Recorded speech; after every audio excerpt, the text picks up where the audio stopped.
So ಇದನ್ನ skip ಮಾಡಿ. So ಇದೇನಿದೆಯೋ starting ಅಲ್ಲಿ account I D and AMI user name and password ಇದನ್ನ skip ಮಾಡಿ. ನೀವು ಓನ್ ಆಗಿ ನೀವೇ ರೂಟ್ ಯೂಸರ್ ಆಗಿದ್ರೆ ನಿಮ್ ಇಮೇಲ್ ಐಡಿ ಯೂಸ್ ಮಾಡ್ಕೊಂಡು ನೀವೇ ಕ್ರಿಯೇಟ್ ಮಾಡಿದ್ರೆ ನೀವು sign in to root user ಅಂತ ಕ್ಲಿಕ್ ಮಾಡಿ.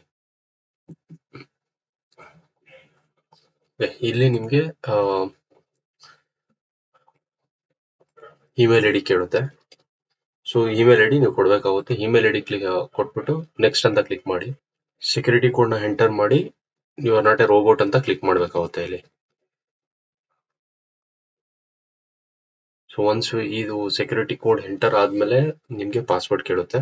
ಪಾಸ್ವರ್ಡ್ ನ ಸೆಟ್ ಮಾಡ್ಕೊಳ್ಳಿ. ಸೆಟ್ ಮಾಡಿರೋ ಪಾಸ್ವರ್ಡ್ ನ ಎಂಟರ್ ಮಾಡಿ.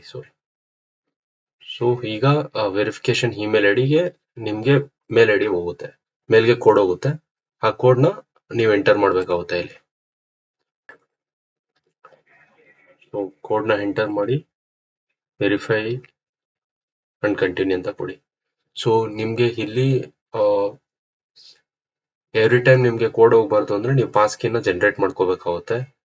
ಸೊ ಒಂದು ಪಾಸ್ ಕೀ ಸೆಕ್ಯೂರಿಟಿ ಕೀ ಇರುತ್ತೆ, ಇನ್ನೊಂದು ಅಥೆಂಟಿಕೇಶನ್ ಆ್ಯಪ್ ಯೂಸ್ ಮಾಡ್ಬೋದು. ನೀವು ಇಲ್ಲಿ ಮೈಕ್ರೋಸಾಫ್ಟ್ ಅಥೆಂಟಿಕೇಶನ್ ಇಲ್ಲ ಗೂಗಲ್ ಅಥೆಂಟಿಕೇಶನ್ ಯೂಸ್ ಮಾಡ್ಬೋದು. ಇಲ್ಲ ಇದು ಹಾರ್ಡ್ವೇರ್ OTTP ಟೋಕನ್ ಕೋಡ್ಸ್ ಬರುತ್ತೆ. ಸೊ ಸದ್ಯಕ್ಕೆ ನಾನು ಅಥೆಂಟಿಕೇಟರ್ ಕೋಡ್ ನ ಯೂಸ್ ಮಾಡ್ತೀನಿ. ಸೊ ಒನ್ಸ್ ನೀವು ಅಥೆಂಟಿಕೇಟರ್ ಅಂತ ಕ್ಲಿಕ್ ಮಾಡಿದ್ರೆ ನಿಮ್ಗೆ ಕೋಡ್ ಜನರೇಟ್ ಆಗುತ್ತೆ. ನಿಮ್ಮ ಮೊಬೈಲ್ ಅಲ್ಲಿ ಯಾವುದೇ ಅಥೆಂಟಿಕೇಟರ್ ಆಪ್ ನ ಡೌನ್ಲೋಡ್ ಮಾಡ್ಕೊಳ್ಳಿ. ಡೌನ್ಲೋಡ್ ಮಾಡ್ಕೊಂಡು ಈ QR ಸ್ಕ್ಯಾನ್ ನ ನೀವು ಸ್ಕ್ಯಾನ್ ಮಾಡ್ಕೊಳ್ಳಿ. ಸೊ ಈ QR ಸ್ಕ್ಯಾನ್ ನ ಸ್ಕ್ಯಾನ್ ಮಾಡ್ಕೊಂಡು ನೆಕ್ಸ್ಟ್ ನೀವು